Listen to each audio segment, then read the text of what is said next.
30শে December 2006 দিনটা ছিল শুক্রবার। বাগদাদের ছোট্ট একটা কুঠিরির ভিতর বন্দী ইরাকের আলোচিত প্রেসিডেন্ট সাদ্দাম হোসেন। প্রতিদিনের মতোই সেদিনও তিনি স্বাভাবিকভাবেই ঘুম থেকে ওঠেন। চোখে মুখে নেই কোনো উৎকণ্ঠা। একটু পরই যে মানুষটার ফাঁসির রায় কার্যকর হবে এই ভয়ের ছাপ নেই মুসলিম এই লিডারের মুখে। সাদ্দাম হোসেনের নজরদারিতে থাকা সুপার 12 গার্ডরা এসব দেখে অবাক হয়ে যান। তাদের সাথে সাদ্দাম হোসেনের বন্ধুত্ব বেঁধে যায় দীর্ঘ 3 বছরে। তারা বিমর্ষ হয়ে জানায়, সাদ্দাম, তোমাকে শীঘ্রই এখান থেকে নিয়ে যাওয়া হবে।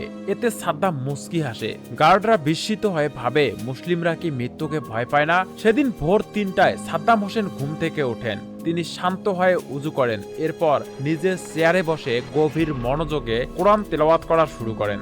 ভোর 3:15 ফাঁসি কার্যকরের কমান্ডার তার রুমে প্রবেশ করে আর দরজায় দাঁড়িয়ে থাকা গার্ডদের দূরে চলে যেতে বলেন। সাদ্দাম হোসেন একটু অবাক হন আর বলেন, মৃত্যুর ব্যাপার এত লুকিয়ে বলার কি আছে? আমাদের সবারই একদিন মরতে হবে। এমনকি সাদ্দামকে মৃত্যুদণ্ড দেওয়ার আগে জেনারেল সার্জেন্ট বাগলি তার রেডিওটি গোপনে ভেঙে ফেলে, যাতে নিজের মৃত্যুর সংবাদ রেডিওতে শুনে সাদ্দাম বিচলিত না হয়। ভোর 3:30 সাদ্দাম গার্ডদের রিকোয়েস্ট করে যাতে তাকে স্নান করার সুযোগ দেওয়া হয়। গোসল শেষে গার্ডরা খাবার নিয়ে আসে, চিকেন, রুটি আর কিছু ফলমূল। কিন্তু সাদ্দাম এসব ছুঁয়েও দেখেনি। তিনি শুধুমাত্র 1 গ্লাস পানি পান করেন আর রুটি ছিঁড়ে জানালার বাইরে ছিটিয়ে দেন যাতে পাখিরা খেতে পারে। ফজরের আজান হয়। সাদ্দাম হোসেন নামাজ আদায় করে কোরআন পাঠ শুরু করে। হঠাৎ একজন আমেরিকান ইনচার্জ সাদ্দামের রুমে প্রবেশ করে। তিনি ইংরেজিতে সাদ্দাম হোসেনকে বলেন, সাদ্দাম, তোমার যাওয়ার সময় হয়েছে।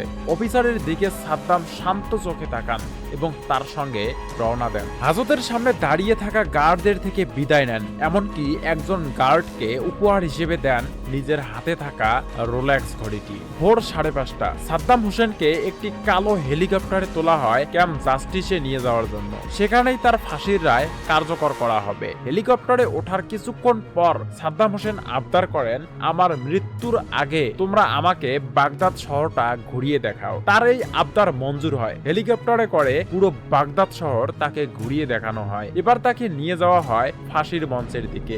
মৃত্যুর আগে সাদ্দাম হোসেনের মুখ ছিল খুবই স্বাভাবিক, কোনো বিষণ্ণতা ছিল না তার মাঝে। তিনি শেষ নিঃশ্বাস ত্যাগ করার আগে বুক উঠিয়ে বলে যান, আমেরিকা প্রতারক রাষ্ট্র, তারা মিথ্যাবাদী। এরপর তিনি শাহাদা পাঠ করতে করতে হারিয়ে যান পৃথিবী থেকে। দুনিয়া হারিয়ে ফেলে এক দুঃসাহসী মুসলিম নায়ককে। কিন্তু কেন ফাঁসিতে ঝুলানো হয়েছে এমন একজন মানুষকে? কারণ তিনি আমেরিকার আগ্রাসনের বিরুদ্ধে কথা বলেছিল। ইরাকে তখন ছিল তেলের খনি। সারা বিশ্ব তেল কিনতো ইরাকের কাছ থেকে। মার্কিন ডলারের আগ্রাসনকে রুখে দিয়ে সাদ্দাম হোসেন সিদ্ধান্ত নেন তিনি ডলারের পরিবর্তে ইউরোতে তেল বেচবেন, যার কারণেই শুরু হয় যুদ্ধ।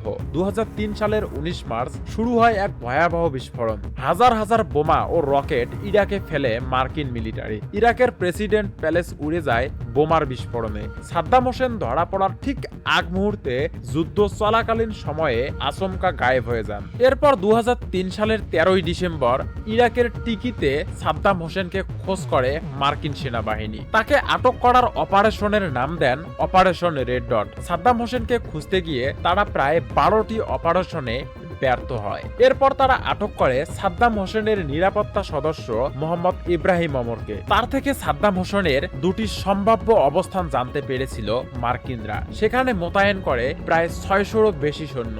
এরপর চালানো হয় একে একে 12টি অপারেশন। অবশেষে তাদের নজরে আসে এক টুকরো কার্পেট। ওই কার্পেট সরাতেই সৈন্যদের নজরে আসে 2টা হাত। মাটির নিচ থেকে ধীরে ধীরে বেরিয়ে আসছে একজন মানুষ। মাটির নিচে একটা ছোট্ট গুহা, একটা বাল্ক আর এয়ারজাস্ট ফ্যান। সাদ্দাম হোসেন আত্মসমর্পণ করেন। মার্কিন সৈন্য তার কাছে থাকা পিস্তল কেড়ে নেন। তখন সাদ্দাম হোসেনের সঙ্গে পাওয়া যায় একটি AK-47 রাইফেল সহ প্রায় 7.5 লাখ মার্কিন ডলার। এই ছিল সাদ্দাম হোসেনের শেষ অধ্যায়। একজন শাসকের বিচার আর একটি দেশের মোড় ঘুরে যাওয়ার গল্প। কেউ তাকে সাহসী নেতা বলেন, কেউ বলেন কঠোর শাসক। কারণ কারো কাছে তিনি আগ্রাসনের শিকার, আবার কারো মতে এটা ছিল তার কাজ কাজের পরিণতি। ইতিহাস কখনো সাদা কালো নয়, এটা গড়ে ওঠে সিদ্ধান্ত, ক্ষমতা আর তার ফলাফলের উপর। আজ আমরা দেখলাম তার শেষ কয়েক ঘন্টার কাহিনী। এখন সিদ্ধান্ত আপনার, তিনি নায়ক নাকি বিতর্কিত শাসক। তো বন্ধুরা, এই ছিল আজকের ভিডিওটি কেমন লেগেছে অবশ্যই কমেন্ট করে জানাবেন। আর হ্যাঁ, চ্যানেলটি সাবস্ক্রাইব করে ভিডিওটি বন্ধুদের কাছে শেয়ার করে দিন।